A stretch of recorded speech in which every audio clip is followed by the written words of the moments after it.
Buenos días, sean bienvenidos y bienvenidas a su programa Ni tan calvo ni con dos pelucas. Hoy viernes 13 de junio, llegamos al viernes 13 de junio, yo ayer lo dije, vamos a ver quién llega el día de hoy. Hoy nada más estamos Roy y mi persona. Hoy viernes 13. Ajá, viernes. Viernes. En Estados Unidos es sinónimo de mala suerte, pero allá, aquí no. Allá, aquí son los martes 13. Bueno, buenos días a todos los que nos escuchan desde Caracas por la 104.9 FM, Táchira y Sur del Lago 101.7, Aragua 102.5, Anzoátegui 99.3, Maturín 88.1, Trujillo, Portuguesa, Barinas, Apure 89.1 y Nueva Esparta 106.5 y evidentemente Carabobo 92.7. Y quienes nos sintonizan a través de nuestro vía streaming y nuestras plataformas digitales como Circuito BN Radio y nuestra página web venezuela-news.com. Somos Ainever Roterán, Regar López. Saludamos al equipo técnico en la producción, en la dirección general, Lenín Dávila, en la producción general, Yamil Rodríguez, en los controles, yo Michael Martínez, y en la dirección de video, Leiner Solórzano. Tenemos un día bastante movido en noticias, materia nacional e internacional, así que vamos a comenzar con un repaso de las noticias más importantes. Presentamos los titulares más destacados. Venezuela condena agresión militar de Israel contra Irán. El gobierno de Venezuela condena categóricamente el reciente ataque militar del régimen de Israel contra Irán. Califica esta acción como una agresión ilegítima, injustificada y violatoria del derecho internacional. Vamos a leer el comunicado que emitió la Cancillería de la República, porque Venezuela condena la agresión criminal de Israel contra Irán.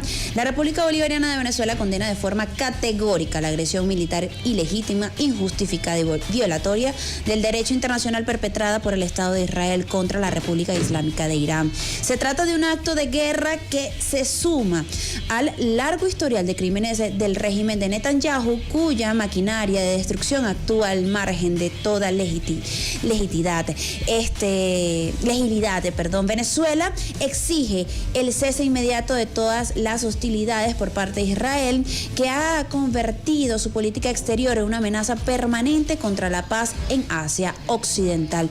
Expresamos nuestra más firme solidaridad con el líder supremo Ayatollah Khamenei, el presidente Masoud Pezeshkian y al pueblo iraní ante este cobarde ataque. Reiteramos que no habrá paz sin justicia y que la justicia comienza por detener la locura armamentista de Israel en clave militar, genocidas del pueblo palestino y criminales de guerra que se han convertido en la mayor amenaza a la paz de la humanidad. Caracas, 12 de junio del año 2025. Importante recordarles que, el día de ayer, pues Israel comenzó ataques masivos contra Irán, y ante esto el gobierno de Israel declaró estado de emergencia después de atacar a Irán. Así lo anunció su ministro de Defensa israelí, Israel Katz. También ante esto, Estados Unidos afirmó: no participamos en los ataques de Israel contra Irán. El secretario de Estado de Estados Unidos, Marco Rubio, aclaró este jueves que Estados Unidos no participó en los recientes bombardeos del régimen de Israel contra Irán. Israel actuó unilateralmente esta noche, afirmó Rubio. Añadió que el gobierno de Estados Unidos no intervino en esos ataques. Nuestra prioridad inmediata es proteger las tropas estadounidenses en la región. Marco Rubio dice que no participaron, pero sabían que esto iba a pasar. Estaban completamente informados y lo dijimos acá.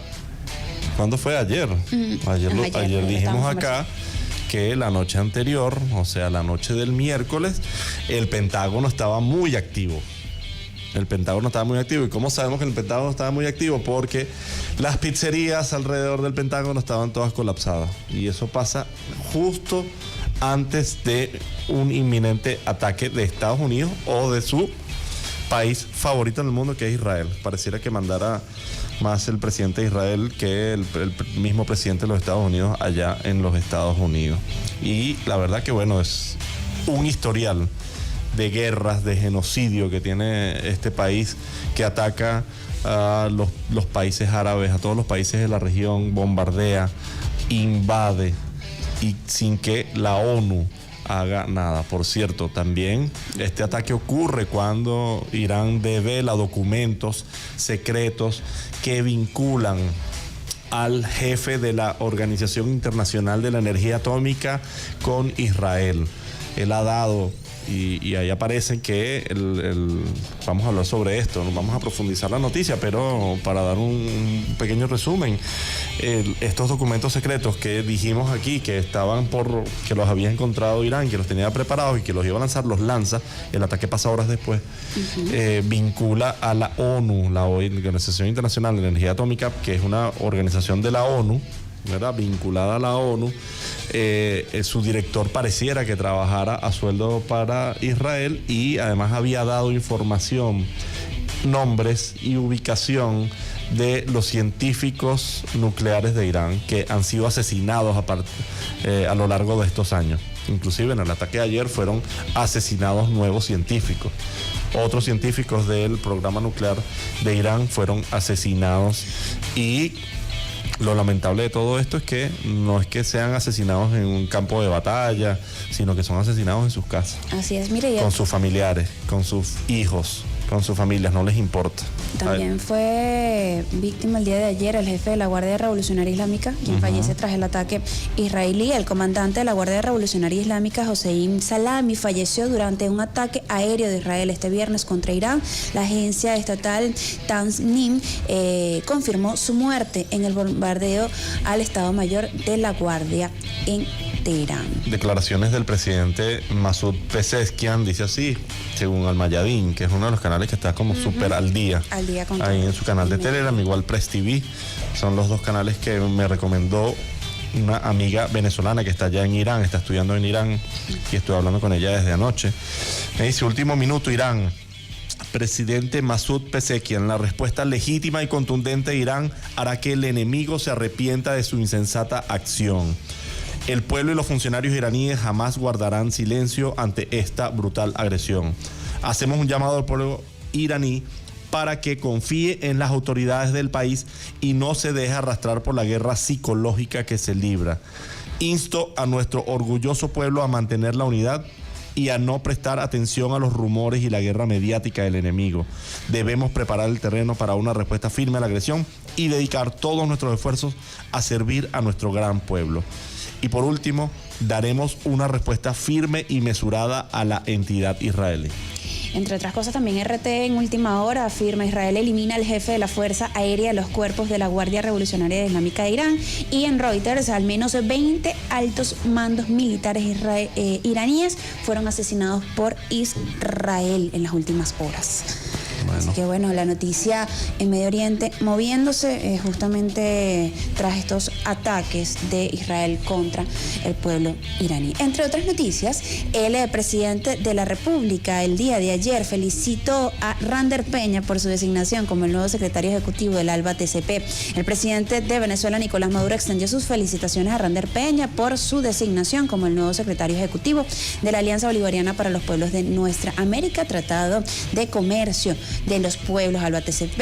El mensaje dice lo siguiente: envío mis felicitaciones al nuevo secretario ejecutivo de la Alianza, Rander Peña, quien continuará con el trabajo emprendido para la consecución de la Agenda Estratégica 2030 del ALBA TCP, con especial énfasis en las iniciativas actuales como AgroALBA, ALBA Azul y los grandes proyectos de desarrollo para cubrir las necesidades de nuestro pueblo. Asimismo, extiendo mi agradecimiento a Jorge Arriaza por el trabajo realizado mancomunadamente para el impulso de procesos de consolidación integral del ALBA TCP. Los pueblos y gobiernos de la Alianza continuamos construyendo un destino propio de dignidad, honor, igualdad, justicia, democracia, libertad verdadera. Y desde aquí, desde Ni tan calvo ni con dos pelucas y del circuito Venezuela News Radio, también nuestras felicitaciones al amigo, compañero y camarada Rander Peña, quien estuvo aquí hace algunas semanas hablando de Aragua, su trabajo en Aragua como jefe de, digamos, enlace político del PSUV para allá, el vicecanciller Rander, y ahora nuevo secretario general del ALBA. El ALBA es una alianza conformada por los siguientes países: Venezuela, Cuba, Bolivia, Nicaragua, Dominica, Antigua y Barbuda, San Vicente y las Granadinas, San Cristóbal y Nieves, Grenada y Santa Lucía. Una alianza creada por el comandante Chávez, en el año 2004 y que, bueno, estuvo al frente el compañero Jorge Arreaza, quien salió electo como diputado a la Asamblea Nacional. Felicitaciones y gracias por su trabajo. Y además es el rector de la Universidad de las Comunas. Así que bueno, nuevas tareas para el compañero Jorge Arreaza, y al frente también en la Asamblea Nacional hará una gran labor como siempre. Así es, miren, el presidente tempranito compartió en su canal de Telegram un audiovisual que dice: tengo un gran amor por el Zulia, ahora ustedes van a tener un gobierno decente y presente en los territorios junto al poder popular, la esperanza está en la calle, renovada, gracias a este pueblo aguerrido. Vamos a escuchar este audiovisual compartido por el presidente de la República. Maracaibo es lindo por donde uno lo mire. Yo tengo un gran amor por el Zulia. Grandes retos tenemos. Este Maracaibo olvidado, abandonado. Ahora ustedes van a tener un gobierno decente y presente en los territorios, junto al poder popular, junto a la gente que lucha, que trabaja, que construye. Son 576 circuitos comunales. Tenía que ser el Zulia. El estado más grande donde he ido llegan a 380, pero en el Zulia son 576 circuitos comunales. Tremendo poder. La victoria en el Zulia se explica porque hemos construido una fuerza, un poder que es el pueblo en los circuitos comunales, en las comunas. El pueblo consciente, el pueblo resistente y luchador, el pueblo que jamás se rindió ni se vendió, el pueblo que lucha por su comunidad, por su familia. Déjeme decirle que han tomado una gran decisión. De los procesos se aprende y el Zulia ha sacado su lección y ha elegido con el poder del pueblo en una elección que significó una paliza para la derecha al primer gobernador jefe indio del Zulia. Y sé que la esperanza ha anidado nuevamente en el Zulia. La esperanza está en la calle, la esperanza renovada de un pueblo aguerrido.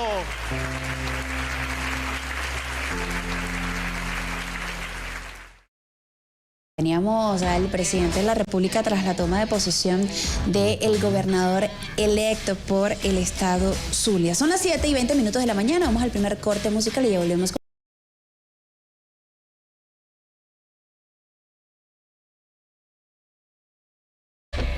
7:25 de la mañana, seguimos porque diferentes líderes mundiales reaccionan desde este jueves tras los ataques de Israel contra Irán. Uno de los primeros en pronunciarse fue el presidente de Cuba, Miguel Díaz-Canel, quien condenó los ataques perpetrados por Israel contra la República Islámica de Irán. Elevan la tensión en Medio Oriente de manera irresponsable e impone en peligro la paz y la seguridad internacional y regional con consecuencias impredecibles. También, bueno, Marco Rubio, lo comentábamos en la parte anterior, aclaró que su país no participó en los bombardeos israelíes. Por otra parte, el primer ministro de Nueva Zelanda, Christopher Luxon, sentenció la ofensa israelí como una evolución indeseable en Oriente Medio. Asimismo, el secretario y jefe del gabinete japonés, Yoshimasa Hayashi, reiteró que su país continúa haciendo esfuerzos diplomáticos para contener la escalada. También el canciller de Australia, Penny Hume, se sumó a los líderes mundiales que reaccionaron a los ataques de Israel contra Irán y expresó su alarma por la escalada entre Israel e Irán. Por otra parte, Rusia condenó enérgicamente los ataques de Israel contra Irán. Puntos claves del comunicado que emitió la Cancillería rusa: califica de inaceptable los bombardeos contra civiles, ciudades e infraestructuras en Irán. Insta a ambas partes a la moderación para evitar una guerra a gran escala y señala que los ataques socavan los esfuerzos diplomáticos sobre el programa nuclear iraní. Reitera que la solución debe ser política, no militar. Pide también una evaluación objetiva de las consecuencias y los ataques y recuerda la disposición de Estados Unidos a reanudar negociaciones con Irán en Omán. También el secretario general de Hezbollah, Sheikh Naim Qassem, condenamos enérgicamente la agresión israelí respaldada por Estados Unidos contra la República Islámica de Irán. No hay justificación para esta agresión israelí, salvo silenciar la voz de la verdad que apoya al pueblo palestino y a la resistencia en la región. También el presidente Recep Tayyip Erdogan de Turquía. El ataque israelí contra Irán es una clara provocación. El gobierno de Netanyahu intenta arrastrar a la región al desastre. Es necesario prevenir los ataques israelíes. Así que bueno, muchas reacciones, ¿no? Bueno, en todo el mundo. El Ministerio de Asuntos Exteriores de Alemania, líderes de Francia, Alemania y Reino Unido se reúnen para abordar los ataques israelíes contra Irán.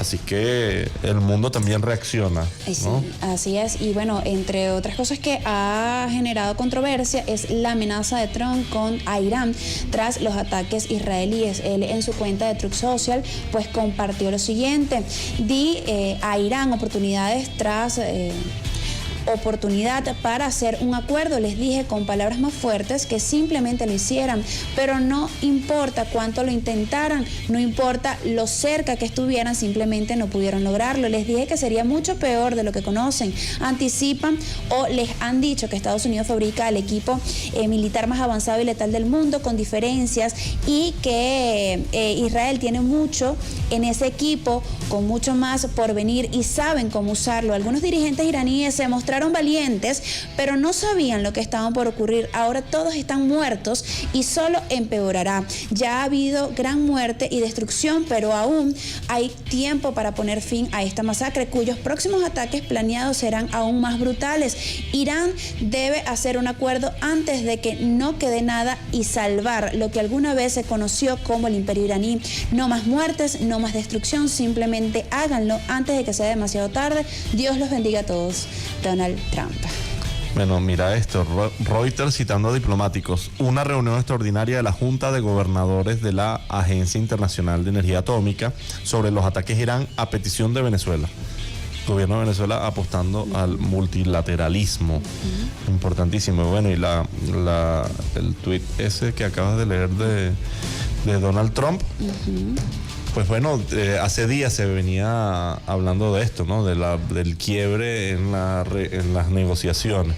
Probablemente, seguramente Israel fue quien presionó para que esto no se diera y poder lanzar el ataque que tenían prevenido, porque ya lo tenían desde hace tiempo, porque Irán ha respondido siempre a los ataques de Israel. Irán respondió hace algunos meses a un ataque que hubo antes y bueno, fue implacable.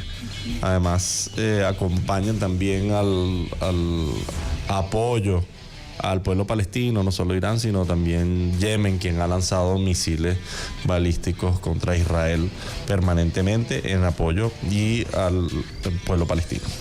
Bueno, claro que sí. En materia nacional, también el Gabinete Económico inició un despliegue nacional en La Guaira, partiendo de La Guaira.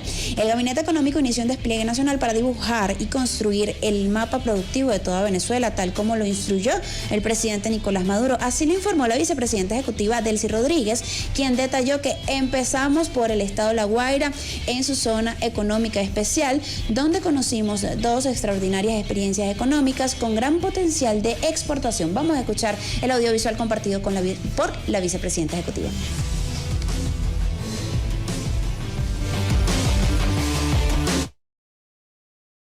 Estamos desplegados el Gabinete Económico por solicitud del presidente Maduro de construir y elaborar, dibujar a detalle el mapa productivo de toda Venezuela. La idea es la vocación exportadora no petrolera de Venezuela. Es un objetivo estratégico. Sustitución estratégica de importaciones para el ahorro de divisas y al mismo tiempo generación de divisas al país a través de la vocación exportadora que tiene su basamento en la actividad productiva real. Y la zona económica especial, tal como nos concibió el presidente, tal como está contenido en la Ley de Zonas Económicas Especiales, es justamente para el desarrollo de la vocación exportadora con base real en la producción. Hola, ¿cómo están? ¿Cómo les va? Clase de economía, ¿verdad? Sí, sí. Economía comunal. Clase de economía. Ajá. No, pero esta comuna tiene de todo. Aquí que estamos viendo nosotros, unas experiencias extraordinarias con una textilera. Ahí vimos a las mujeres textileras, una empresa de producción social. Luego vimos la ferretería comunal también, donde, bueno, entra en el circuito la economía comunal. ¿Qué significa la economía comunal? Que los excedentes se reparten y además van para el banco comunal que permite dar financiamiento a la comunidad. Y estamos viendo también la planta potabilizadora, que, bueno, fue una instrucción del presidente Maduro y ya se están instalando en los distintos estados. Bueno, estamos viendo toda la cadena de la economía comunal y esto todo en su conjunto conforma lo que es el pueblo venezolano. La vocación productiva del pueblo venezolano, de no dejarnos apabullar por nada y muchísimo menos dejarnos chantajear por un bloqueo criminal, sino que el pueblo venezolano con su mano, con su mente, con su corazón, produciendo, activados, articulados, y aquí estamos vimos también el mapa de los sueños y la agenda concreta de acción. Así que hemos completado este ciclo y el acompañamiento que queremos dar en todos los procesos productivos, en el mapa productivo de Venezuela, como lo hablamos de la zona económica especial de La Guaira, con el gobernador, con las alianzas privadas que se tienen allí, tanto para la planta procesadora de pescado que va para la exportación, como con la planta envasadora de aceite que también va para la exportación, ver las otras dimensiones del mapa productivo. Así que creo que Venezuela despunta, y despunta porque cada vez que vemos estas experiencias territoriales, locales, en los estados, sabemos que la respuesta la está dando el pueblo venezolano. Presidenta, los proyectos productivos hechos realidad en Venezuela, comenzando por el estado La Guaira. También la vicepresidenta Delcy Rodríguez encabezó el día de ayer la inauguración de la Expoferia Oportunidades de Estudio 2025. La vicepresidenta ejecutiva encabezó esta inauguración desde las inmediaciones del Centro de Convenciones de La Carlota. Resaltó que los jóvenes cuentan con mayor alcance a estudios que en años anteriores, cuando resultaba complicado debido a la centralización de estas oportunidades exclusivamente en Caracas. Subrayó la tarea emprendida por el líder revolucionario Hugo Rafael Chávez Frías, cuyas políticas en materia educativa hicieron posible el acceso a la juventud a la educación universitaria desde las regiones y jurisdicciones donde residían. Así que bueno. Excelente esta feria de empleo, ¿no? De oportunidades de estudio, perdón, discúlpame. De oportunidades de estudio que se ha dado en todo el país, además, no solo se dio aquí en Caracas, sino en todos los estados del país, para que, bueno, los jóvenes se motiven también a estudiar. Hay muchas oportunidades. Venezuela no ha parado, a pesar de todos los ataques y las agresiones económicas contra Venezuela, no ha parado de crear universidades, de potenciarlas, de renovarlas. Dígame todo el trabajo que se está haciendo en la Universidad Central de Venezuela, el rescate de la UCB. Yo que estudié allí, pues cada vez que voy me lleno mucho de orgullo porque está muy linda. Ni cuando yo estudiaba ahí estaba tan linda como ahorita. Está muy bella la Universidad Central de Venezuela. Esta Universidad de la Ciencia que se creó espectacular, que además crean unos contenidos espectaculares para redes sociales, para motivar a los chamos a estudiar. La verdad que provoca volver a estudiar. Y no está centralizado, tal como lo dice la vicepresidenta, no solamente en la ciudad de Caracas se puede conseguir esta calidad en las casas de estudios, sino también en el interior del país. Justamente esa es la invitación a todos los estudiantes de nuestro país, a que, bueno, no vean o que también apoyen y se mantengan en sus regiones para crecer en estas universidades que están fuera de la ciudad capital. 7:35 de la mañana, vamos a una musiquita y a la vuelta tenemos nuestro primer contacto.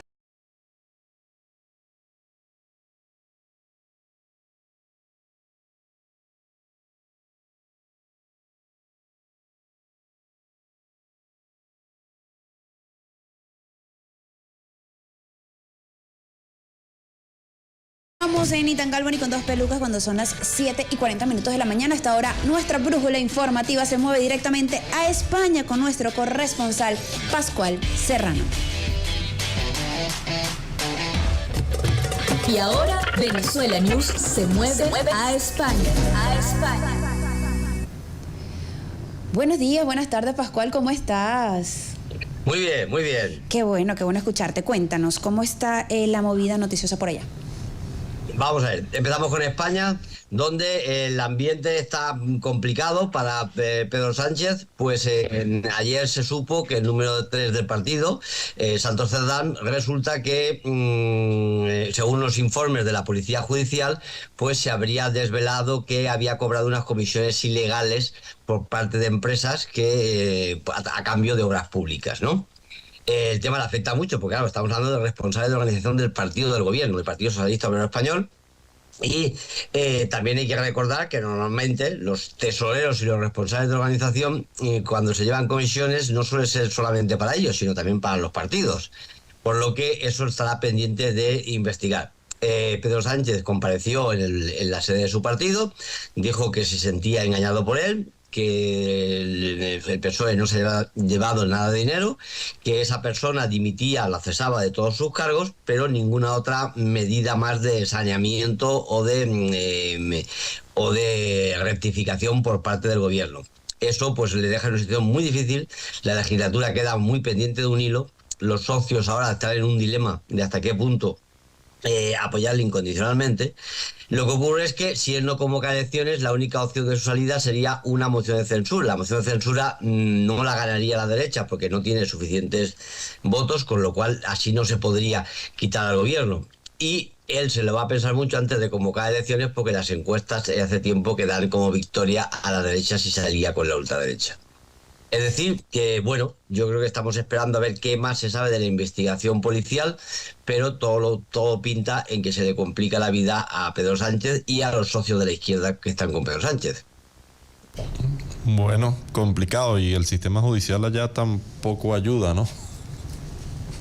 Bueno, lo que pasa es que aunque uno no se fíe del sistema judicial, lo que acaba de salir ahora, ni siquiera del sistema de la policía que ha investigado, lo que pasa es que salen directamente unos audios telefónicos donde están hablando la gente del PSOE de las comisiones y del dinero que se llevan y cómo se reparte el dinero. Wow. Entonces ya no nos hacen falta muchos jueces ni muchos informes policiales para mostrar lo que está claro, ¿no?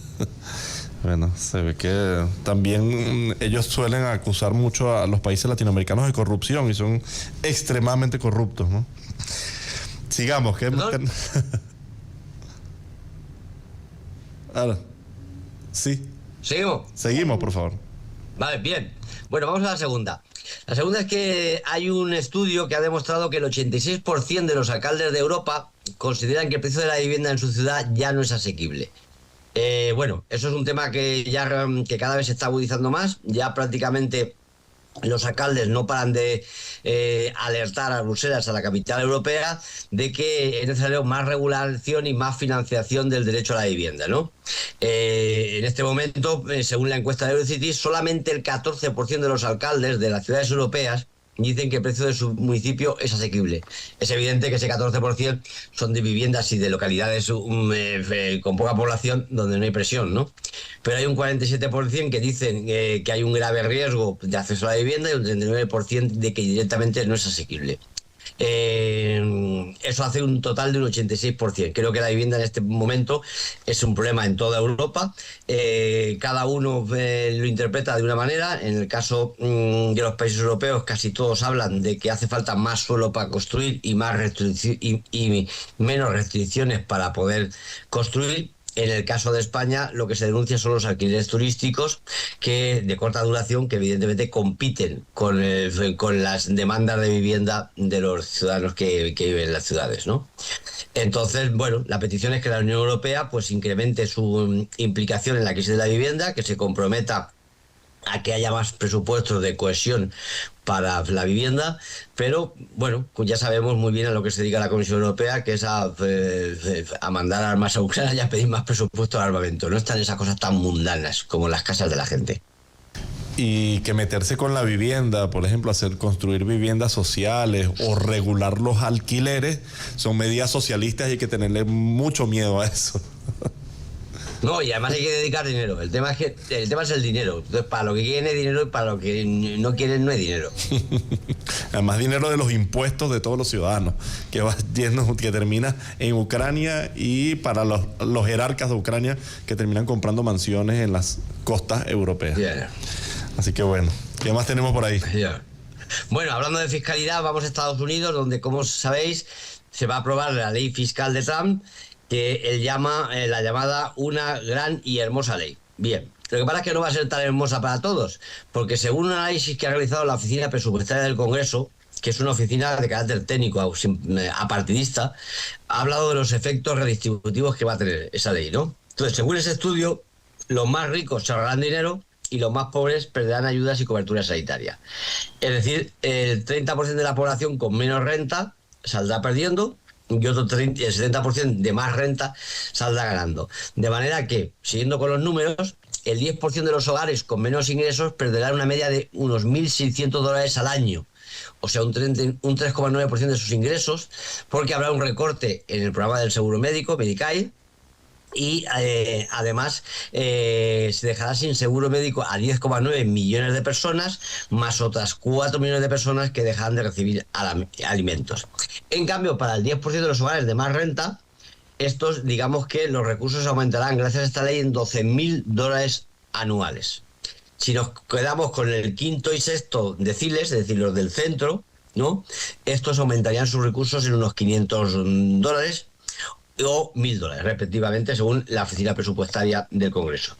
Pero bueno, lo peor de todo esto, bueno, más todavía incluso, es que no solamente los pobres se quedan más pobres y los ricos se quedan más ricos, sino es que además el gobierno federal perderá 3,6 billones de dólares en 10 años, mientras que los recortes apenas son de 1,25 millones. Es decir, aumentará el déficit a 2,42 billones en ese periodo. Es decir, los ricos se hacen ricos, los pobres se hacen pobres y el Estado directamente colapsará, el Estado de Estados Unidos. Así que ahí es donde les lleva Trump. Bueno, y esa fue la ley que atizó el conflicto entre Elon Musk y Donald Trump, ¿no? Exactamente, porque la parte de los recortes estaba de acuerdo, pero la parte de los ingresos no. Claro, ¿no? Y sobre todo el trabajo que él quería hacer de recortar gastos del Estado, que no ha podido, no lo pudo hacer en ningún caso. Bien, seguimos entonces. Recuerdan que hace poco Trump anunciaba el acuerdo de aranceles con China, ¿verdad? Correcto. Bueno, pues más o menos China está diciendo, oiga, que yo no he firmado nada, ¿eh? Entonces, el presidente de Trump, en Truth Social, esa red que él tiene, anunciaba que había un nuevo acuerdo arancelario, el 55% para los productos chinos importados por Estados Unidos y un 10% para los bienes estadounidenses que compraran los chinos. Bien. Él lo presentó como una victoria de la administración y los términos, esos números, y China no ha ofrecido ni cifras ni plazos y se ha limitado a reiterar su voluntad de seguir dialogando para analizar los avances logrados en Londres, que es donde se fue la reunión. El ejecutivo chino ha rehusado validar públicamente los detalles concretos que ha difundido Donald Trump, como el compromiso de suministrar los elementos de tierras raras a empresas estadounidenses, que sabéis que era una de las cosas que más tenía preocupado a Estados Unidos y que según Trump ya se ha resuelto y ya China le va a dar todas las tierras raras y todos los minerales raros que necesita. Bueno, los chinos dicen que ellos de momento no han firmado nada de eso. Tampoco hablan de los visados de los estudiantes chinos y simplemente el ministro de Comercio chino ha calificado el encuentro como un paso adelante en la resolución de las preocupaciones económicas y comerciales de ambas partes, pero ha evitado pronunciarse sobre los términos concretos. De hecho, sobre el suministro de tierras raras, el portavoz comercial chino dice que China es un país responsable y que tendrá en cuenta las necesidades y preocupaciones legítimas de otros estados en el ámbito civil, y ha afirmado que estará revisando las solicitudes de licencia para exportar estos tipos de materiales conforme a la legislación y la normativa vigente. Bien, bueno, el balance, para hacernos una idea, es que el gobierno de Trump prometió 90 acuerdos comerciales en 90 días, han transcurrido 2/3 de este plazo y no se ha firmado por ahora ninguno. Solo se ha llegado a un acuerdo no vinculante con el Reino Unido y esto que está hablando de China. O sea que los aranceles ya se han demostrado que han sido falsos y los supuestos acuerdos que va a llegar, pues por ahora tampoco existen. Y con tanta emoción que le ha puesto Donald Trump a este acuerdo, que bueno, ha dicho, mira que bueno, empezó la guerra, quiero una llamada, Xi Jinping me va a llamar, no lo llama, después hablaron, después dijo que iba para allá, cerramos el acuerdo, y China muy tranquilos con esto, vamos para adelante, seguimos nuestro plan, y bueno, Vamos a esperar a ver cómo va la cosa. Vamos a la última, que es que el año 2024 fue el cuarto año más violento desde el final de la Guerra Fría en 1989. Ha estado marcado por 105 conflictos alrededor del mundo, con 146.500 muertos, y eso es un dato sin precedentes desde la Segunda Guerra Mundial. Reveló un informe del Instituto de Investigación para la Paz de Oslo, ¿no? Señala que los dos grandes focos que alimentaban las cifras de víctimas mortales son, como todos imaginamos, Ucrania con 76.000 fallecidos y Gaza con entonces 26.000, pero que ya son muchos más, ¿no? Ambos. El informe distingue, eso es importante, entre conflictos con participación estatal y conflictos entre actores no estatales. Entre los primeros, habla de 61 conflictos repartidos entre 36 países con un saldo de 120.000 muertos. Repito, 120.000 muertos que ya está más que superado porque hablamos del 24. Y al lado de los no estatales, el documento enumera 74 conflictos, 28 en África, 17 en Asia, 10 en Medio Oriente, 3 en Europa, en América 2, que son Colombia y Haití. Pero América Latina destaca con el mayor número de muertes, 13.000, más que en África, y evidentemente por grupos organizados de violentos como pandillas o cárteles de la droga. Bueno, ya para terminar, más allá del alcance del estudio, la guerra en Gaza superó entonces los 55.000 palestinos asesinados por Israel, que hasta el día de hoy, mientras que la guerra de Ucrania no sigue sin haber datos confirmados. O sea que el mundo no va bien. Para nada, parece que va de mal en peor. Y imagínate, el año con más conflictos desde la Guerra Fría, que veníamos en un proceso de un periodo relativamente pacífico, y mira eso, mira ese mapa como está encendido. Y bueno, el año 2025, de que todavía estamos en este proceso, y justamente que el día de ayer, Pascual, lo hablábamos hace minutos, analizando la noticia del ataque de Israel contra Irán, ¿no? ¿Cómo se ha manejado la noticia desde España? Bueno, desde aquí se plantea de un modo muy neutral, ¿no? Es decir, fue atacado, han muerto los líderes militares iraníes, Estados Unidos dice que no tiene nada que ver con el ataque, pero que como toquen a mi amigo yo salgo, o sea que luego algo tiene que ver con el ataque. Es decir, se pone de un modo muy neutral por ahora. Lo que sí que hay que analizar y darse cuenta es que aquí parece que todo el que negocia con Estados Unidos para la paz de nada le sirve, porque al día siguiente lo bombardea, ¿no? Es decir, yo creo que lo que sí que se debería de insistir en que Irán estaba en unas negociaciones con Estados Unidos, y mientras están esas negociaciones de desarme, de paz, de acuerdo nuclear, pues va el socio de Estados Unidos y le bombardea, lo cual quiere decir que las negociaciones de paz con Estados Unidos nunca son de fiar en absoluto. Al mismo tiempo que yo creo que se vuelve a confirmar que Israel es un peligro para la paz mundial. En este momento el agente más violento y más agresivo para la paz de los pueblos, evidentemente, es Israel. La frivolidad, que en un mundo egoísta como el que vivimos, en el caso europeo, todo lo que le pille tan lejos como Irán, pues considera que no tiene ninguna relación, ¿no? Así que esperemos que con la subida del petróleo al menos les sirva para empezar a ser sensibles a las guerras. Bueno, gracias por el análisis, Pascual, desde el sitio y desde lo que se genera también allá en España en el marco de esta situación que acontece en el Medio Oriente. Muchísimas gracias, Pascual, que tengas un feliz fin de semana, y nos estaríamos contactando la semana que viene. Saludos, un abrazo. 7:54 minutos de la mañana, vamos a identificar y a la vuelta seguimos con el análisis de la noticia. En pocos minutos regresamos con más.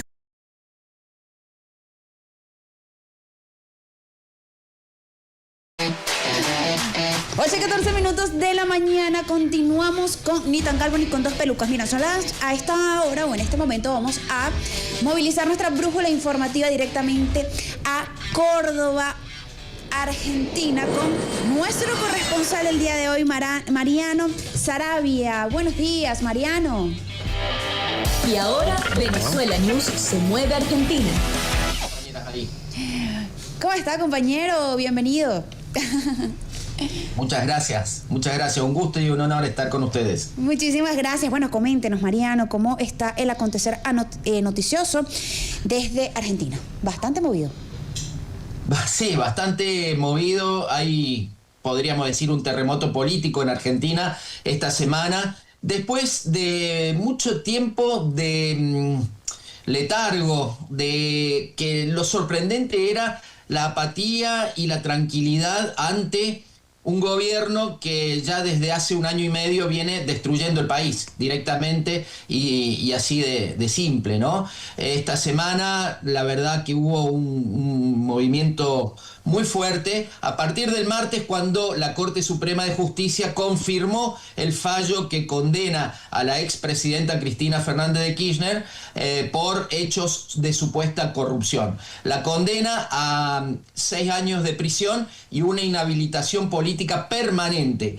Esto es como la frutilla del postre, la fresa del postre de un proceso judicial totalmente irregular, compañeros, compañeras, porque no hubo pruebas contundentes, porque los procedimientos legales fueron totalmente amañados, fueron irregulares, porque, aunque ustedes no lo crean, hay fotos, por ejemplo, de los fiscales y de los jueces, principalmente de los fiscales que acusaron en este juicio a Cristina, fotos de los fiscales con el expresidente Mauricio Macri en el estadio de Boca Juniors, en Europa, jugando al fútbol, jugando al pádel, que es un deporte parecido al tenis muy popular en Argentina, cosas que en cualquier lugar, en cualquier país serio del mundo realmente hubieran significado la nulidad total de este juicio que, repito, terminó este martes. Ya no hay ninguna otra instancia de apelación más allá de la Corte Suprema de Justicia. La Corte Suprema integrada solamente por 3 jueces, cuando deberían ser 5. Todavía no se ha completado esa vacante. De esos 3 jueces, 2 han sido nombrados por decreto de una forma totalmente irregular por el expresidente Macri, aliado del actual presidente Milei. Y bueno, todo esto movió el avispero, movió el panorama político. Ahora, desde lo judicial quedan 2 acciones o 2 temas pendientes. Por un lado, desde la defensa de Cristina Fernández de Kirchner, apelar a instancias internacionales, concretamente a la Comisión Interamericana de Derechos Humanos, mostrando cómo se han violado todos los derechos humanos en este caso, de la acusada. Perdimos a Mariano. Ajá. Estaba, hablando del proceso judicial contra la expresidenta y líder del peronismo en la Argentina, Cristina Kirchner, y las posibilidades que tiene, porque la Corte Suprema ha dictaminado cárcel por 6 años. Por 6 años. Una condena de 6 años. Y nosotros tenemos nuestras propias opiniones sobre la justicia argentina y lo injusta que ha sido contra ella, pero también contra Venezuela. Así es, y evidentemente esto lleva a la inhabilitación política de por vida de la expresidenta Cristina Fernández de Kirchner. Vamos a ver si logramos retomar el contacto con el corresponsal, nuestro corresponsal del día de hoy. También informarles que en unos minutos, más adelante, también vamos a tener nuestro corresponsal desde La Habana, Cuba, que quedó pendiente el día de ayer, y seguramente vamos a estar tocando no solamente noticias de la isla, sino también el contexto que evidentemente azota a el Medio Oriente. Mira, entre otras noticias, mientras retomamos el contacto, está lo siguiente, porque Venezuela, en materia económica, impulsa siembra de 7.300 hectáreas de soya en Anzoátegui con apoyo latinoamericano. El ministro de Agricultura Productiva y Tierras, Julio León Heredia, junto al ministro de Industrias y Producción Nacional y presidente del Centro Internacional de Inversión Productiva, Alex Saab, firmaron un convenio estratégico que contempla contempla la siembra de 7.300 hectáreas de soya en el estado de Anzoátegui. Esto se produce en el marco del fortalecimiento de las políticas productivas impulsadas por el presidente de la República, Nicolás Maduro Moros, para garantizar la soberanía agroalimentaria y consolidar el desarrollo económico nacional. Asimismo, este esfuerzo forma parte del impulso a la agenda económica bolivariana, que tiene como objetivo diversificar la producción nacional y sustituir importaciones en el sector alimentario. La incorporación de capital latinoamericano a este proyecto representa un paso concreto hacia la integración regional, además del fortalecimiento del modelo económico productivo, soberano e independiente de nuestro país. Muy bien, muy bien. Mira, el día de ayer también fue noticia que Venezuela y Uruguay reactivan servicios consulares. Las cancillerías de la República Bolivariana de Venezuela y la República Oriental de Uruguay, a través de un comunicado, informan a la opinión pública que en los próximos días reactivarán los servicios consulares en Caracas y Montevideo para atender las respectivas comunidades. De acuerdo con el documento, esta reactivación de las actividades consulares es el resultado de un trabajo conjunto entre ambas partes. La acción se realiza a favor de los residentes uruguayos en Venezuela y los venezolanos en Uruguay. Mira, ¿sabes que ayer? Excelente esto de la reanudación, ¿no?, de las relaciones diplomáticas. Así es. Algo. De hecho, hace días. Hay que tener gobiernos relativamente sensatos, ¿no? Porque, bueno, que se reabran, que se regulen las relaciones consulares es un paso importantísimo, entendiendo que, bueno, que hay venezolanos allá y que hay uruguayos aquí. Igualmente está pasando con Argentina, que en donde hay muchos venezolanos, aquí también hay argentinos, pero ese gobierno ha decidido, pues, atacar a Venezuela permanentemente, incluso nuestra sede diplomática allá en Argentina, alentando protestas violentas. Y justamente es lo que siempre el gobierno bolivariano lo ha impulsado, la diplomacia bolivariana de paz. Entonces ahí está. Puesta en práctica y en marcha. Miren, encuentran al único sobreviviente del accidente aéreo en India. Y él afirma: cuando me levanté habían cuerpos a mi alrededor. Este jueves los servicios de rescates indios informaron del hallazgo de un sobreviviente en el brutal accidente aéreo de Air India. La noticia sorprende, ya que las autoridades habían descartado previamente la existencia de sobrevivientes o supervivientes entre las 242 personas a bordo del avión.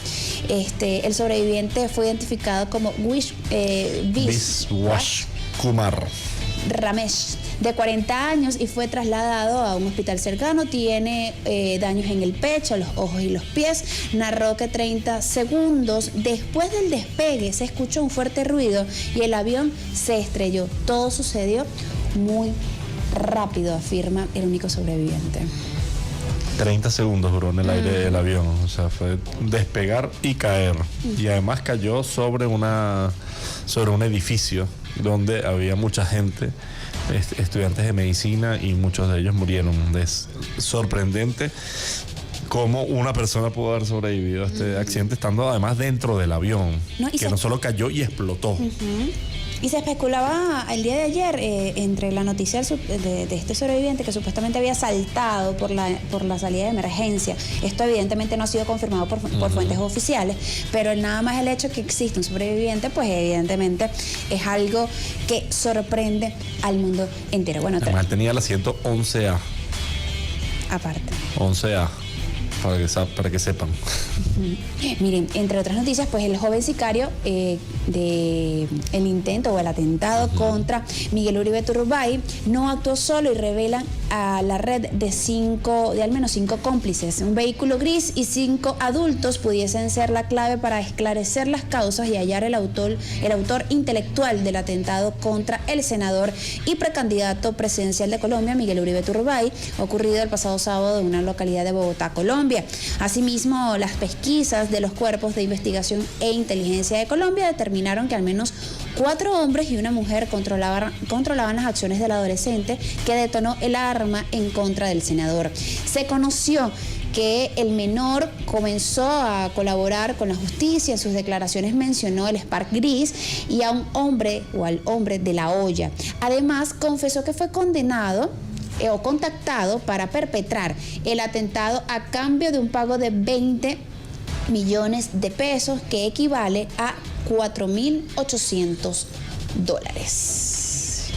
¿Qué más tenemos por ahí? Bueno, entre otras cosas que pasó el día de ayer es que Estados Unidos emite alerta de viaje para Oriente Próximo y Norte de África ante tensiones con Irán. El Departamento de Estado de Estados Unidos emitió este jueves una advertencia de viaje dirigida a los ciudadanos o a sus ciudadanos que se encuentran o planean viajar a Oriente Próximo y al norte de África. La medida responde a las crecientes tensiones entre Estados Unidos e Irán que han escalado en las últimas semanas. En este sentido, el Departamento de Estado aconseja a los ciudadanos estadounidenses de la región de Oriente Medio y Norte de África que actúen con mayor precaución. A su vez, según Global Times, @Global Times News en la red social X, Israel ha cerrado temporalmente todas sus misiones diplomáticas en el mundo mientras continúa su operación militar en Irán. Según informó el Ministerio de Asuntos Exteriores israelí en un comunicado el viernes. El comunicado también advirtió a los israelíes en el extranjero que eviten exhibir símbolos nacionales en público, publicar información identificable o planes de viaje en redes sociales y asistir a eventos masivos relacionados con Israel. Ya saben que pueden recibir el repudio de todo el planeta por sus acciones. Miren, 8:25 de la mañana, ya establecimos un nuevo contacto con nuestro corresponsal en Argentina. Mariano, continúa con lo que venías desglosando en la noticia de la expresidenta Cristina Fernández de Kirchner.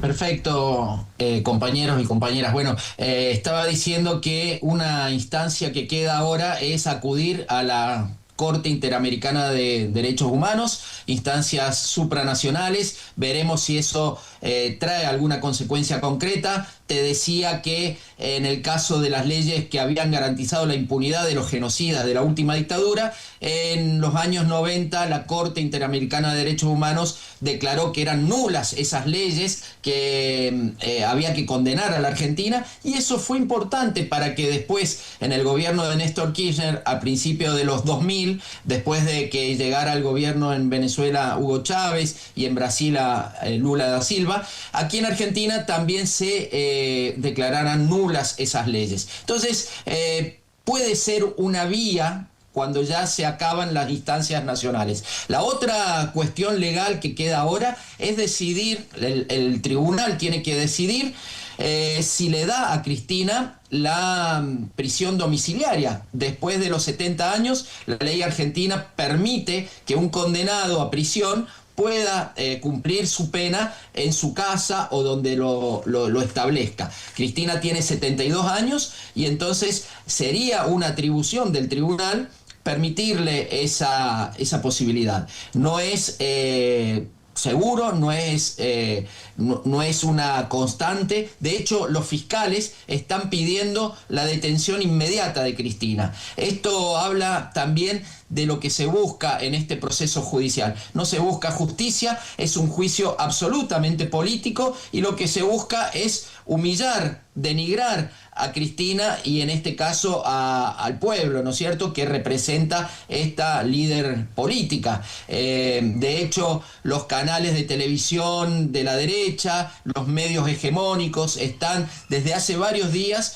con la cuestión de cuánto cuesta o cuál es el valor del departamento que habría elegido Cristina para su permanencia o para su prisión domiciliaria, qué condiciones tiene, cómo va a estar vestida, si va a poder salir al balcón, si no va a poder salir al balcón. Lo que quisieran, por supuesto, es verla denigrada, con un traje a rayas de presidiaria. Hay un periodista que llegó a compararla con el ex dictador Jorge Rafael Videla, que murió hace un par de años en una cárcel común y en un baño, ¿no? Sentado en un inodoro. Entonces, a esos niveles está llegando el análisis de la noticia, por lo menos desde la derecha. Además, porque hay una cuestión. La ley argentina establece que, o la Constitución incluso establece que la prisión no debe ser para castigo de los presos. Sabemos que esto no se cumple, ni en Argentina ni en ningún país.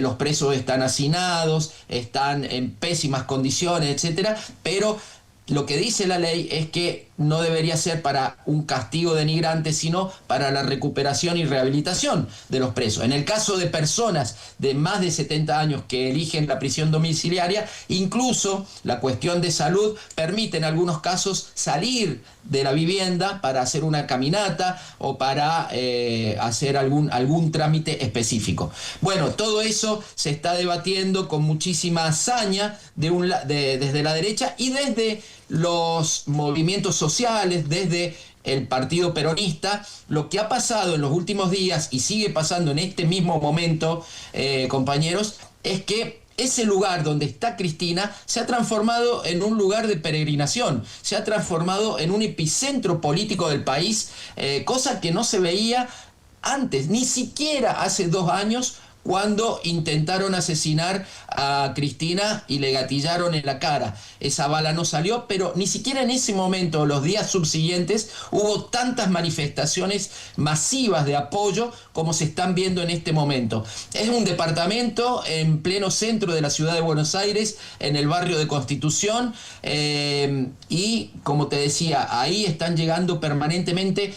Tengamos en cuenta, compañeros y compañeras, que aquí en Argentina estamos en invierno, hace frío, en este momento debe haber 10 grados, no más de 10 grados, a la noche baja hasta 0 grados en algunos casos, y hay gente que está acampando con bolsas de dormir, con frazadas, con mantas, con sillas plegables, en la puerta de Cristina esperando verla, darle su apoyo. Ayer entraron las madres de Plaza de Mayo a saludarla, entró el Premio Nobel de la Paz Adolfo Pérez Esquivel, entraron algunos gobernadores de provincias y, como te decía, es un resultado quizás no buscado por la derecha, pero lo que ha logrado la condena a Cristina es, por un lado, movilizar al pueblo y por otro lado, aglutinar y encolumnar al Partido Peronista, que hasta ahora estaba muy dividido.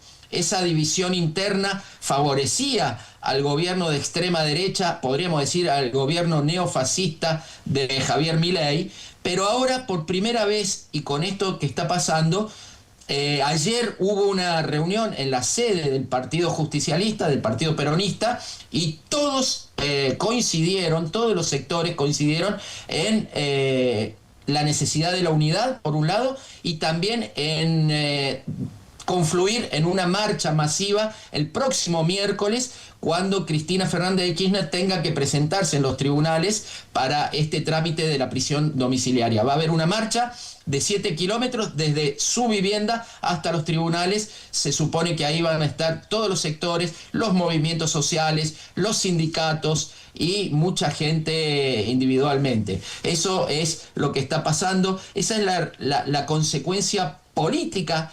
Había un caldo de cultivo que es el gobierno de Milei, la destrucción del aparato productivo, la destrucción del sistema de salud, de la educación, de la industria, el ataque a los discapacitados, a los jubilados, a los pensionados, pero ahora es como que este hecho político y judicial que ha ocurrido esta semana ha sintetizado todo el descontento social y pareciera que una nueva etapa política está comenzando, compañeros. Mira, tengo un par de preguntas. Una, ¿se ha considerado la posibilidad de que la ejecución de esta condena se haga en una prisión domiciliaria por su edad? Y por otro lado, si las manifestaciones de apoyo a Cristina han sido reprimidas de algún modo por el gobierno de Milei.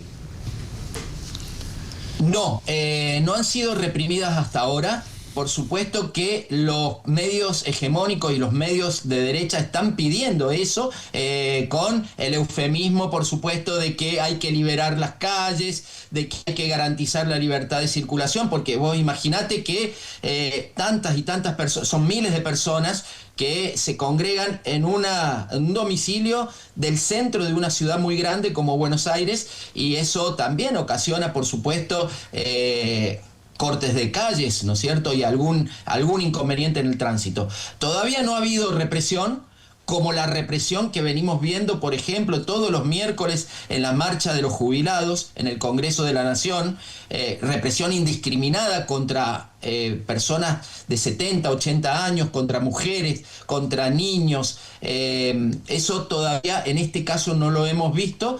Y por otro lado, sí, esto que decías de la prisión domiciliaria se tiene que decidir en los próximos días. Como te decía, no es obligación del juez permitir la prisión domiciliaria de una persona de más de 70 años. Cristina tiene 72, pero es una atribución. Hasta ahora los fiscales pidieron la detención en una prisión común. El juez no se lo dio hasta ahora. Así que habrá que ver, eso se decide el miércoles que viene. La otra pregunta que me habías hecho, ¿me la podés recordar, por favor? No, me respondiste todo, pero tenía una más. ¿Milei dónde está? ¿Sigue en Israel? ¿O ya volvió a Argentina? Milei está sí, Milei acaba de salir de Israel, se fue justamente cuando estaba iniciando Israel el ataque masivo contra Irán, contra la República Islámica de Irán. Milei se estaba yendo de Israel para España. Él está en una gira que empezó el domingo pasado, el fin de semana pasado. Primero estuvo en Italia con Giorgia Meloni, con quien tiene mucha sintonía política. Después estuvo en España. Por supuesto, hizo su show, su habitual show, gritando barbaridades, diciendo cuando los asistentes a esa reunión de la extrema derecha económica, podríamos decir, es un invento en realidad, se llama Fórum Económico de Madrid, no tiene ninguna tradición, no tiene ninguna historia, tiene mucho que ver con las criptomonedas y con la especulación, digamos, virtual de estos nuevos nubelistas. De hecho, Milei está acusado de estafa con un caso de criptomonedas. Cuando los asistentes ahí, que habían pagado entre 150 y 7.500 euros para asistir, gritaban Pedro Sánchez, hijo de puta, el presidente argentino vergonzosamente dijo: no tengo ningún problema que lo insulten al bandido local, eso me da aire y me da más estímulo para seguir en esta lucha. Bueno, la verdad que es una vergüenza para Argentina tener un presidente así. De ahí fue a Israel, se abrazó con el genocida Netanyahu, hizo un par de acuerdos que se llaman Memorándum y Acuerdos de Isaac, imitando vergonzosamente los acuerdos de Abraham que firmó Donald Trump con Israel. Volvió a ponerse del lado del Estado genocida que está cometiendo atrocidades con el pueblo palestino. Dijo que siempre entre la libertad y el terrorismo, Milei y Argentina se pondrían del lado de la libertad. Anunció otra cosa muy, muy grave y vergonzosa, que es que Argentina el año que viene va a trasladar su embajada desde Tel Aviv hasta Jerusalén. Recordemos que la ONU en muchas resoluciones ha negado la posibilidad legal de que Jerusalén sea la capital del Estado de Israel. Jerusalén no puede ser la capital porque debería ser una ciudad internacional compartida con el futuro Estado palestino. Y hay solamente 3 países en el mundo que tienen su embajada en Jerusalén: Estados Unidos, Guatemala y Papúa Nueva Guinea. Ahora sería Argentina el 4.º estado. Eso es muy grave, sobre todo teniendo en cuenta, compañeros, que Argentina pagó muy caro una política parecida en los años 90 de Carlos Menem, cuando se alineó con Estados Unidos en la Primera Guerra del Golfo, y eso nos trajo como consecuencia 3 atentados. El atentado contra la Embajada de Israel, el atentado contra una mutual judía que se llama AMIA, que dejaron más de 100 muertos argentinos, y un atentado en mi provincia, Córdoba, cuando se hizo volar una fábrica militar.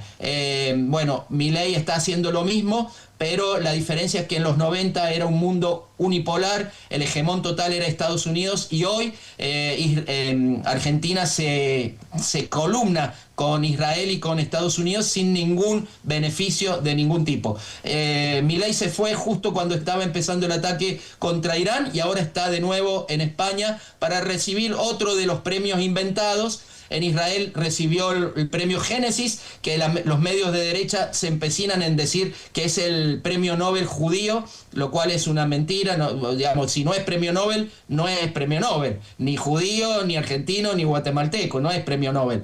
Pero bueno, así lo llaman, y ahora va a recibir un premio inventado en una inventada escuela de Salamanca, que no es nada, porque lo que se conoce, lo que es famoso es la Universidad de Salamanca. La escuela de Salamanca no existe, o existe hace 2 meses.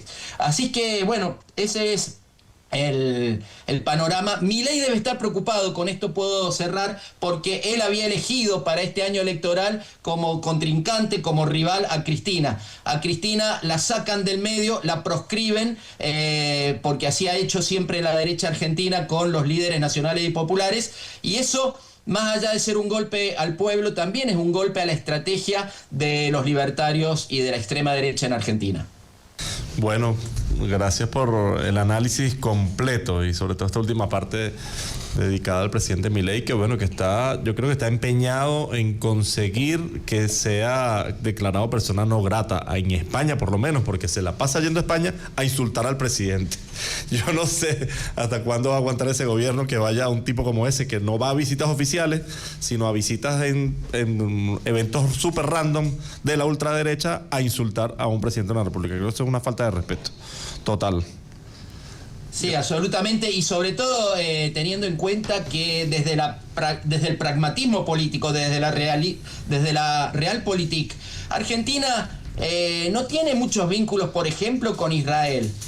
Ni siquiera con Estados Unidos tiene, pero tampoco. Los principales socios comerciales de Argentina son a los que más insulta nuestro presidente. Son, por ejemplo, Brasil, por ejemplo, China, por ejemplo, España. España tiene inversiones en Argentina por 18.000 millones de dólares. España siempre ha sido muy importante para la Argentina, por lo cual uno sospecha que a Milei le importa más su personaje de rockstar, su personaje de estrella del fascismo internacional, que ejercer verdaderamente como presidente de un país, ¿no? Podríamos tener muchas diferencias ideológicas, pero las actitudes de Milei son inconcebibles, inaceptables. Así es. Bueno, Mariano, muchísimas gracias por este análisis bastante completo y tu interpretación al respecto de lo que está siendo noticia, de lo que está aconteciendo en Argentina. Muchísimas gracias. Esperamos tenerte pronto por acá, por estos espacios de Ni tan calvo ni con dos pelucas. Un gran abrazo.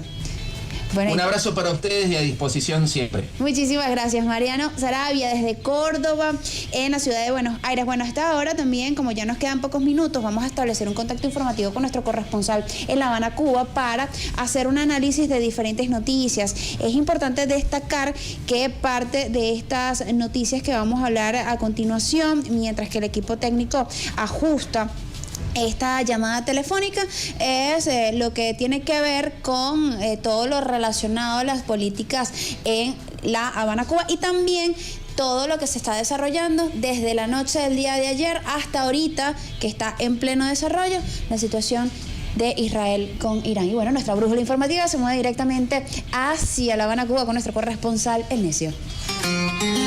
Y ahora, Venezuela News se mueve a Cuba.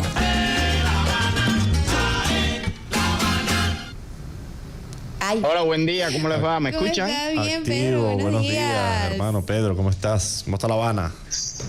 Oye, muy bien, sí, acá hay mucho movimiento también de noticias, también hay movimiento en Centroamérica. Yo, como quiero dejar un espacio para comentar un poco lo que ha ocurrido desde anoche con el ataque de Israel e Irán, bueno, me voy a concentrar en una noticia que es interesante porque ha sido noticia toda esta semana y ha traído de nuevo el debate sobre Bukele. Yo, que siempre hago estos pases cubriendo un poco Centroamérica, Norteamérica, el Caribe, bueno, vamos a centrarnos en Centroamérica porque es interesante algo que están destacando varios medios de comunicación, que es que Costa Rica ha decidido, empecemos por aquí, Costa Rica ha decidido hacer una cárcel bastante parecida a la prisión Secot, o sea, está buscando imitar y hacer una cárcel de proporciones grandes para, bueno, reos costarricenses. Esta es la primera noticia, está en medios como BBC News, que hablan del acercamiento que hay entre el presidente de Costa Rica, Rodrigo Chávez,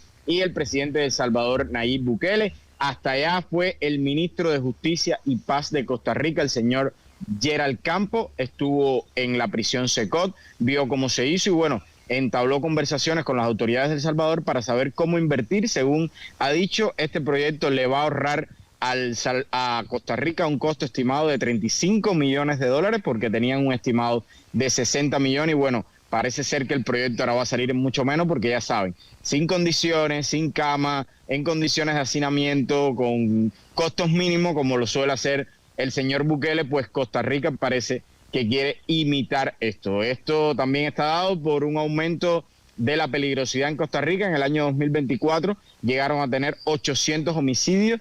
Es uno de los años, es el año, de hecho, es la cifra más alta de su historia, según estoy leyendo acá.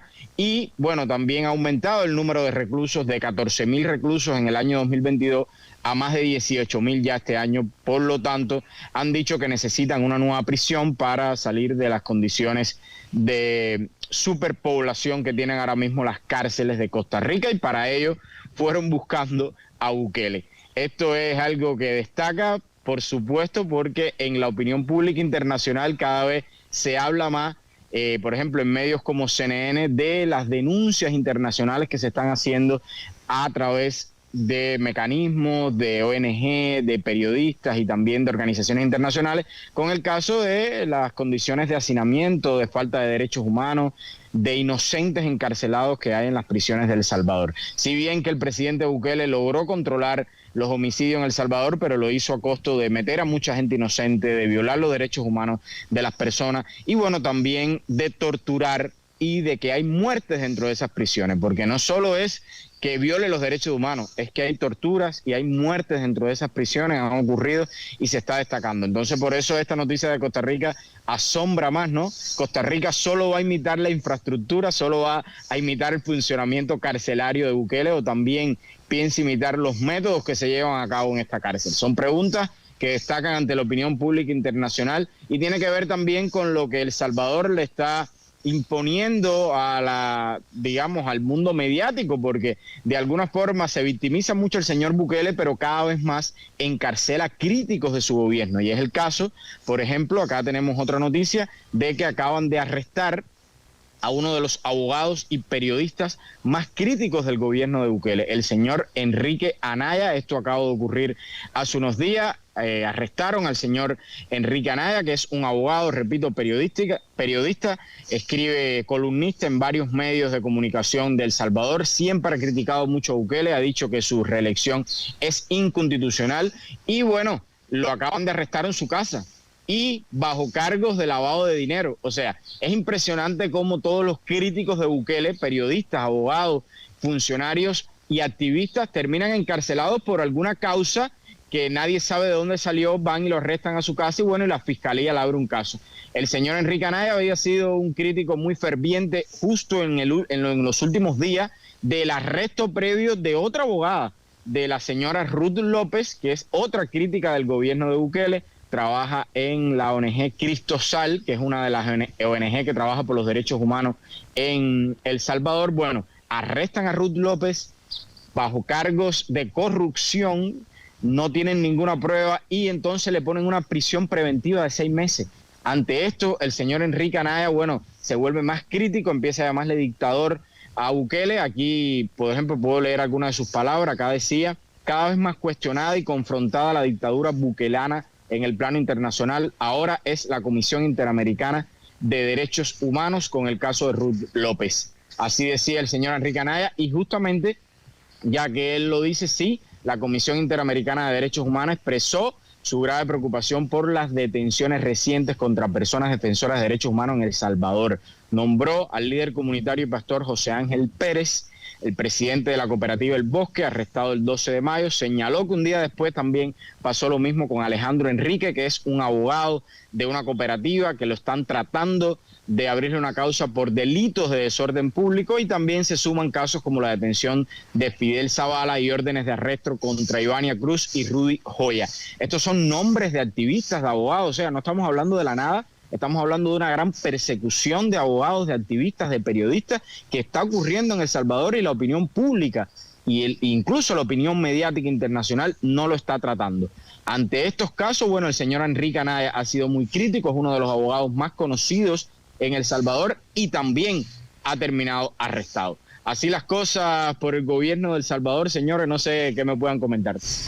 Bueno, hemos, por supuesto, seguido el caso de la prisión de Bukele porque hay más de 250 venezolanos secuestrados allá. Sus familiares, algunos de sus familiares llegaron a El Salvador de la mano de, por supuesto, el gobierno bolivariano, pero también de algunas ONG que están apoyando allá con el tema legal. Así que bueno, viene alguna presión, estaremos pendientes porque uno no sabe cómo puede terminar eso, porque Bukele puede, como es un dictador, pues apresar a cualquier persona que llegue por allá. Es muy delicado lo que está pasando. Yo quería preguntarte si sabes de la noticia de que Donald Trump quiere enviar 9,000 personas para Guantánamo.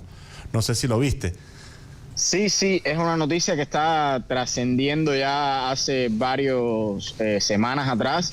Se ha especulado mucho sobre esto y bueno, cuando se está diciendo y se está avisando es porque hay algo por ahí, ¿no? Entonces, no es que no haya nada confirmado hasta este momento. Cuba ha rechazado, el gobierno cubano ha rechazado que esto ocurra y no sabemos lo que puede ocurrir, no sabemos las condiciones que tenga la prisión de Guantánamo para albergar esa cantidad de personas, pero sí que es algo que está en plan porque lo están diciendo prácticamente desde los primeros días de Trump y hay que estar pendientes a eso, ¿no? Más ahora que acaban de eliminar de forma inmediata ayer el parol humanitario para cubanos, venezolanos, nicaragüenses y haitianos. Entonces, muchas de estas personas que se nieguen a salir, que queden con un estatus migratorio ilegal en Estados Unidos, bueno, bien pudieran ser enviados a la prisión de Guantánamo.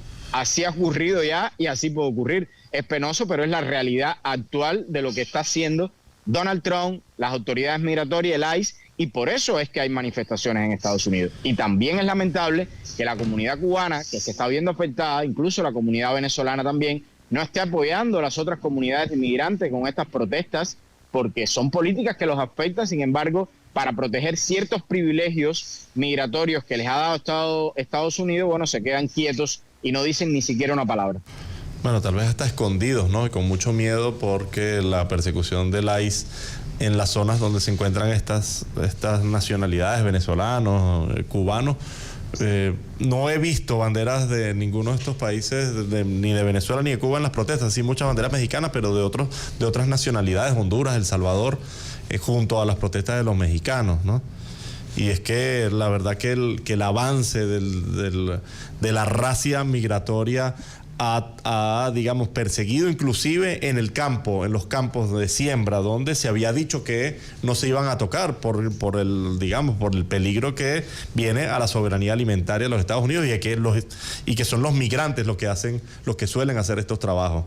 Pero bueno, avanza, ¿no? Y avanzan las protestas en todo Estados Unidos, cientos de ciudades. Esta semana y la próxima se van a levantar contra las medidas del ICE, ¿no? Mira, Anicio, una cosa importante, antes de responder eso, ¿sí? Importante, después de tu respuesta, abordar la interpretación primero, cómo lo manejas, entendiendo que conforme al conflicto que desde anoche se ejecuta de parte de Israel a Irán, uno de los primeros mandatarios a nivel mundial que se pronunció fue justamente el presidente cubano Miguel Díaz-Canel. ¿Cómo se está manejando también la noticia desde La Habana, Cuba? Y evidentemente tu interpretación para la audiencia y para quienes nos ven por acá por el Circuito BN Radio.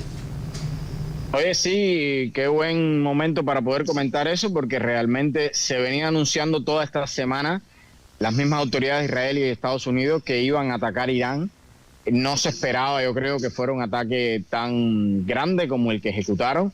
Realmente se están anunciando en estos momentos, hay que informarlo con veracidad, que Israel ha logrado eliminar, ha logrado matar, asesinar en este caso, alrededor de 20 personas del alto mando militar de Irán. Estas son informaciones que está dando Reuters. Hemos visto algunos nombres como el jefe del Estado Mayor de Irán, también el jefe de los cuerpos de la Guardia Revolucionaria, algunos también altos jefes militares y científicos del programa nuclear iraní. Esto ha sido uno de los ataques de inteligencia. Estamos viendo cómo la tecnología que posee Estados Unidos, que posee Israel, se sigue usando con alta precisión también para eliminar enemigos políticos en este caso, y también cómo hay consecuencias humanas, porque en el ataque de ayer hay varias víctimas civiles, se atacaron edificios residenciales, se atacaron zonas residenciales civiles de Teherán.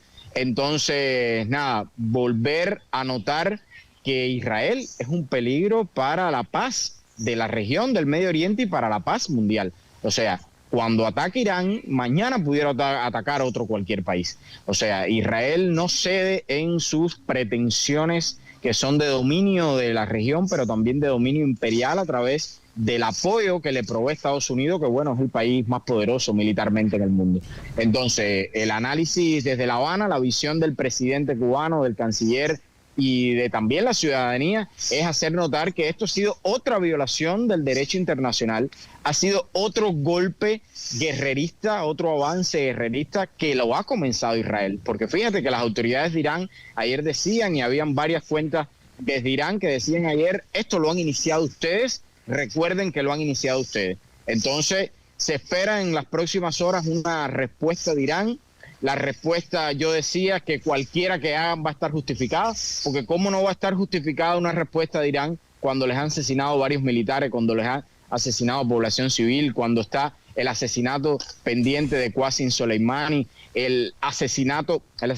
la muerte sospechosa, muy sospechosa del presidente Ebrahim Raisi. Entonces son demasiadas muertes, demasiadas consecuencias sobre el pueblo iraní que algún momento tienen que ser reivindicadas, ¿no? Y hoy, de hecho, el pueblo de Irán está en las calles manifestándose multitudinariamente, pidiéndole al gobierno iraní que por favor tome represalia y ejecute alguna acción sobre Israel. Claramente que los israelitas también están esperando esta acción, han declarado el estado de emergencia y saben que la respuesta puede ser contundente. Tanto así que en estos momentos el presidente Netanyahu no está en suelo de Israel, está fuera de Israel. Presuntamente, en los últimos momentos estaba leyendo en redes sociales que parece haber ido a Grecia, cosa que también hay que notar porque este hombre tiene una orden de arresto internacional de la cual Grecia es signataria. Entonces sería una de las cosas a ver dónde está,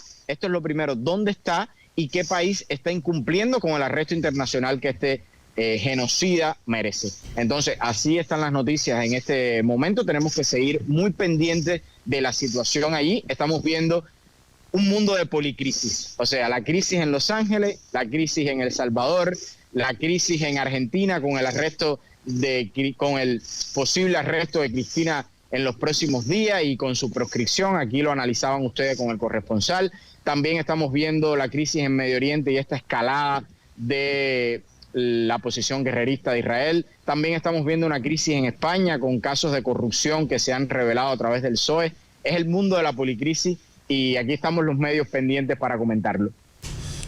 Listo, hermano. Muchísimas gracias, Pedro. Siempre con tu análisis oportuno, siempre ahí con tus interpretaciones que son siempre importantes para este medio o para estos medios que siempre tratamos de llevar la verdad, la veracidad del acontecer noticioso, no solamente desde La Habana, sino a partir de el mundo y lo que pasa en el mundo. Muchísimas gracias, Pedro, por tu intervención.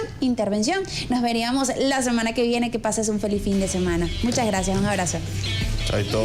Miren, ya llegamos a la parte final de nuestro programa. Hoy nuestros corresponsales estuvieron sustanciosos en todas las informaciones, bastante acertadas. Y bueno, aquí estuvimos para escucharlas y desglosarlas. Bueno, muchísimas gracias, Roy. Igualmente. Porque lo logramos. Feliz fin de semana. Frankie, mira, nos quedamos definitivamente, Roy y yo, fijos los días viernes.